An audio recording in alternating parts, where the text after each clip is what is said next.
Before we get started, I want to thank our NYC leadership, our dedicated agencies, and every single city worker who has been working tirelessly throughout these freezing conditions. An Arctic front continues to bear down on our city. New York remains in a code blue. Though a couple afternoons may have slipped above freezing this week, 34 degrees is the balmiest that it has been. We are now headed into what will be some of the coldest days yet, with real field temperatures plummeting to 10 below. These will be lethal conditions. Being outside for even a short period of time could pose a severe risk. For nearly 3 weeks, our dedicated outreach teams have been traversing every borough to protect the vulnerable and homeless from the elements. Since Monday, January 19th, we have made over 1,250 placements into shelters and safe havens and involuntarily transported 27 New Yorkers who are determined to be a danger either to themselves or to those around them.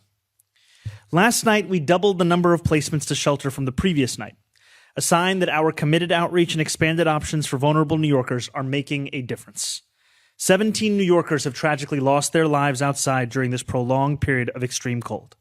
I send my deepest condolences to their loved ones.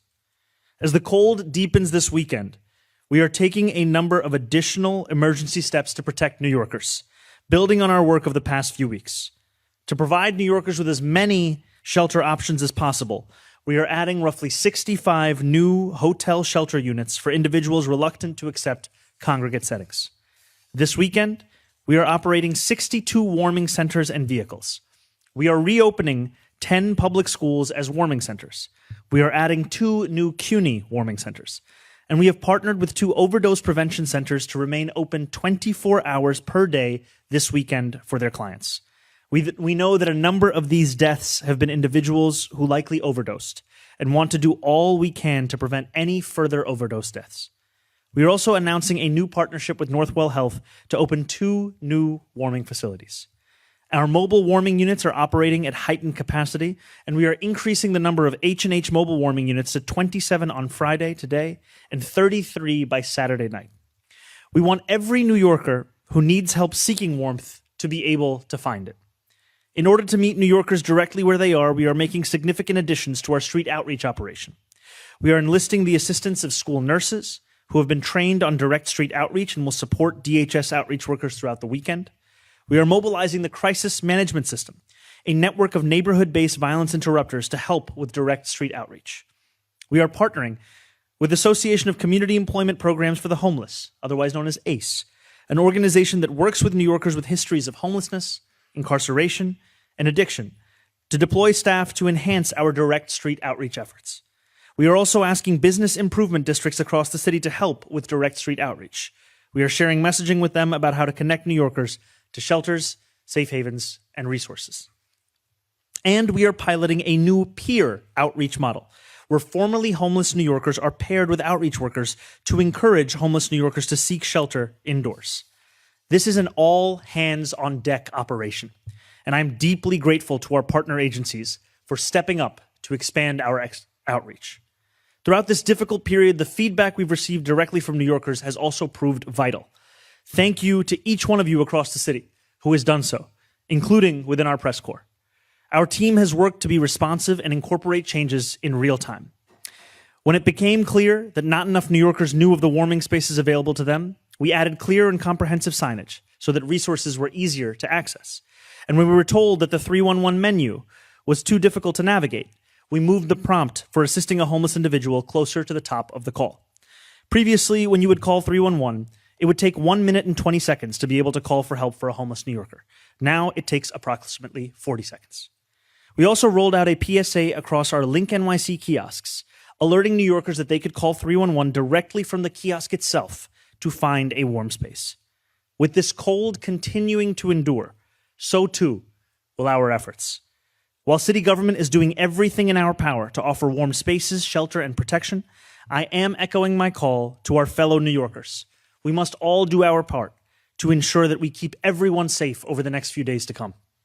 If you see someone in need, please call 311 immediately so our outreach workers and first responders at FDNY and NYPD can provide assistance. And to those who may consider themselves more comfortable on the streets, I want to speak directly to you, to employer, to come inside. These temperatures are too low and too dangerous to survive. Please wait out the cold in a safe place with a warm bed. If you know someone who may need to hear this message, I ask you, share this across your social media, whether it be on WhatsApp or WeChat or however you may communicate with those that you know. It may seem small, but truly every single effort makes a difference in keeping New Yorkers safe amidst what will be some of the coldest weather we have experienced in this city in quite some time. To receive more information, I urge all New Yorkers who have not already done so to sign up for Notify NYC by texting Notify NYC to 692-692. Our work to keep New Yorkers safe will not stop. Stay warm, stay inside if you can, and please stay safe. Thank you very much.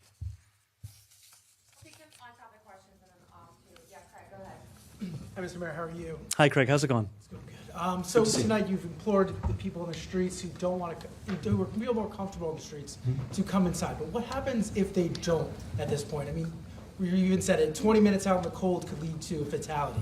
So are you not using it as a last resort at this point to bring them inside and voluntarily remove them, even if it's just a few hours, doesn't lead to a placement?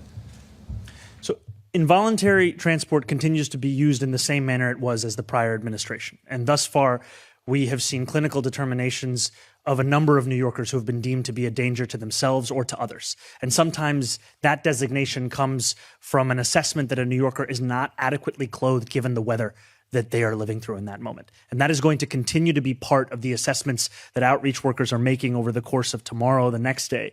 What also separates this weekend from those that have come prior is the expansion of the number of outreach workers that will be out there, including additional nurses who will be making those kinds of determinations. But I think the clarification of, is there any such thing at this point as being adequately clothed, right? You can't say there's not enough clothing at this point to safely be out there. So what leads to that determination?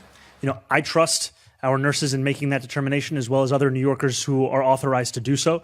They've done so in a number of moments, and they've brought those New Yorkers inside, and that may be the case for this weekend as well. Hey, Mayor. I'm wondering if the police department... Couldn't see it. How's it going? The police department has been directed at all to stop removing homeless people from subways or subway stations, and I have a second part of that question. Can you just ask the second part as well? Sure. I'm wondering, Legal Aid Coalition for the Homeless told us that they feel there hasn't been enough coordination between groups in terms of helping, and I'm wondering, you know, what your some private hospitals don't know that they shouldn't be kicking people out, like some of those sort of issues that are coming up. So I'm wondering, have you done anything in terms of coordination? Have you heard that? Are you working to solve that? I think each and every day is an opportunity to address any of the concerns that we hear from New Yorkers over the course of this enhanced Code Blue. This began on January 19th. It is continuing given the weather. And one of the things to make more seamless is how to ensure that every agency's communication with another, but also to external groups as well. And I think that's part of what I was referring to earlier in saying that when New Yorkers share their feedback with us about how we can better meet the needs, it is helpful towards ensuring that we can do so. Department of Moving Homeless People? That was the first question. Sorry, could you state that in its I entirety? said, has the police department been instructed not to remove homeless people? What has been the guidance? In what context? In the context of whether they're a danger to themselves, or whether they're if the NYPD determines that someone is a danger to themselves or to others, it falls within the earlier question around involuntary transport, and they can also make that determination. Hi, Mayor. What is the number of the outreach workers you have across each borough, and when exactly will this outreach on the ground start? So this outreach on the ground has been a fact of our response since the beginning of Code Blue. That number, I'll get back to you on the total number that we will have this weekend, but it is an expansion from what we have had. I've had the pleasure, frankly, of meeting a number of those outreach workers. They are out there at all times of day and at night, and they are doing the work again and again of connecting homeless New Yorkers with safe haven sites and with shelters. And it's thanks to their work, frankly, that we've seen there be more than 1,200 placements thus far. And when will start the work on the ground? Is that starting tonight? That's already been, that's been the case since the Code Blue began. Yeah, but we'll get back to you on the total number that we'll see for this week. Hi, Mayor. How are Hey, you? Josie, how's it going? You mentioned a new pilot peer outreach program. I wonder if you can talk a little bit more about that. How many new teams? I mean, this seems like a interesting time to roll out a new, assuming it's a brand new program, considering we're in sort of an emergency situation. And then my second question, on Brian Lair this week, you were asked about the Staten Island warming buses, and you said the buck stops with you, and that ultimately that's your fault as mayor, as the person at the very top. Do you apply that same line of thinking to the deaths in the cold? Do you think that as mayor, you're ultimately responsible for these deaths? I think as the mayor, I'm responsible for city actions across the 5 boroughs. And I think that I have to be clear about that because I think for far too long, New Yorkers have been told to cast blame in different places. And I am the mayor. And so when a New Yorker has a critique about the way that the city has been running or the way the city has been responding, it's my job to hear them. And I'm lucky to be surrounded not only by an incredible team today, but frankly every day in ensuring that we can be the best that we can be. But there's always more to be done. And I think to your first question, when outreach workers approach a homeless New Yorker, oftentimes what they will find is that a homeless New Yorker's response to the offer of shelter is informed by their experiences in the past, their experiences in the shelter system, their experiences with city services. And when you conduct outreach with a peer, it has been shown to be more effective at times in making that case because it is actually someone else who has lived through these same kind of experiences. And so that's part of what is motivating us to use not only every tool at our disposal, but also to have this be a part of what it will look like this weekend at a time when the cold is quite frankly at a level that New Yorkers have not seen for a long time. Do you know how many teams? We will get back to you on the question of that. Yeah. Miles, and we'll also do off-topic questions and questions about the EO as well. Do you want me to wait for off topic? You can go ahead. I'll stay on this topic. I wonder if you feel the administration has been able to communicate clearly enough about these 17 deaths. You know, I think we've learned very little about the deaths, and do you think you've done a good enough job communicating about that? And for off topic, I'll ask about your executive order. Okay. You know, I leave it to New Yorkers to make that judgment. What I will tell you is we always want to share whatever information we have about the New Yorkers who have lost their lives outside over the course of this cold. As you said, it's 17 at this point, where we have seen preliminary indications that 13 of them lost their lives as a result of hypothermia, preliminary indications that 3 of them lost their lives as a result of overdose, and 1 still to be determined even at a preliminary level. And we share this also not only to mourn them and to share our condolences with their loved ones, but also because oftentimes in our city, we as New Yorkers believe that we can brave any set of conditions. What we are talking about, however, is weather that can be fatal if you are subjected to it for a longer period of time. And we're looking to use every single tool we have to ensure that we can keep New Yorkers indoors and warm. And on EO. The Department of Homeland Security is sounding off about your executive order. Today they said that it's going to make New Yorkers less safe as a direct result of the policy, and they say there are 7,000 migrants who are in the custody of New York jurisdiction with an active detainer, and that you should not release them. What's your message to the Secretary? My message to everyone is that these are policies that keep New Yorkers safe. These are policies that are motivated by delivering public safety, not in spite of public safety. And today's executive order was in part a restatement of existing city policy about the fact that we do not allow ICE agents into city properties, such as a school or a hospital, without a judicial warrant signed by a judge, as well as additional directives to ensure full compliance with these policies across every city agency, the directive to create an interagency apparatus that can respond in times of sudden crisis, and to take every measure we can to protect New Yorkers' privacy. Those are the things that keep New Yorkers safe. Safety is what we're motivated by. That's what we're going to deliver. Mr. Mayor, have you considered asking New Yorkers to call 911 directly instead of 311 to avoid all of those prompts and to create a more urgent sense of having to call right now? And also, of the people that your clinicians, your officers have interacted with, you said you've made 27 involuntary commitments. Yes. how many people have they interacted with where they said, no, that person does have a capacity to decide, I'm going to stay out on the street? So I don't have that number for you. But on the first question, would you mind just restating that, Nicole? Why not ask people to Oh, yes, on that, yes. This has been a part of typical Code Blue policies. However, once we get to the end of this winter storm, we're going to be doing a full reflection as to what the city's policies have been thus far, what need to be changed. Thank you. Right behind you and then. Yeah. Hi. Hey, how's it going? It's Boris Herrmann from Germany's newspaper Süddeutsche Zeitung. Hello? Hi. There's a growing debate in Europe about boycotting the Soccer World Cup in the United States due to some policies of the federal government, Minneapolis, Greenland, you know that.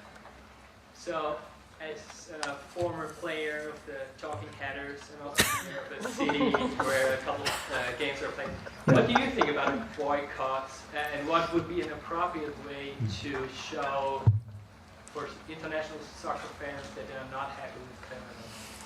You said as a former player, I was wondering who it was going to be in reference to, and somehow it's me.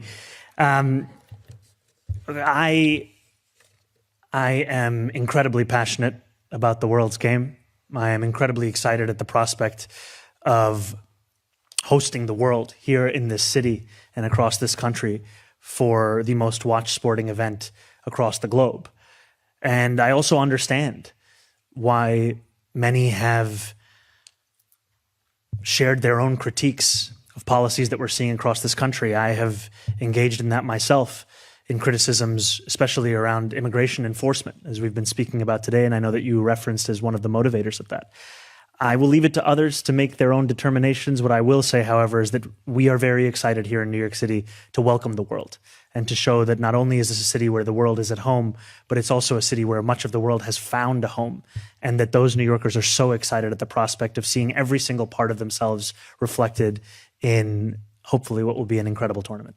Thank you. Guys, time for one more. Go ahead. Hi, Mayor. So we checked out a couple of warming centers today. At one of them, the bus was not there. We circled the block. Another one had very minimal signage and like 2 people on board. Another one also had minimal signage. So when will that clear additional signage be put up? And then what's the protocol for warming buses just not there? Well, a warming bus should be exactly where it's supposed to be. And signage is something that ever since it's been brought up to us, that has actually been in progress for us to put up that signage to make clear in every possible way where this is. The other part of what I mentioned earlier today is that we are now adding in as a tool into Link NYC kiosks, where not only can New Yorkers make a call directly to 311 to inform them of a homeless individual that's in need of help, but also there'll be a way in which to find a list of warming centers as well. What if the bus isn't there, though? Like, That's something that we're going to follow up on. Shouldn't be something that New Yorkers have to worry about. Mayor, what do you think of the Thank you, everyone. Northeast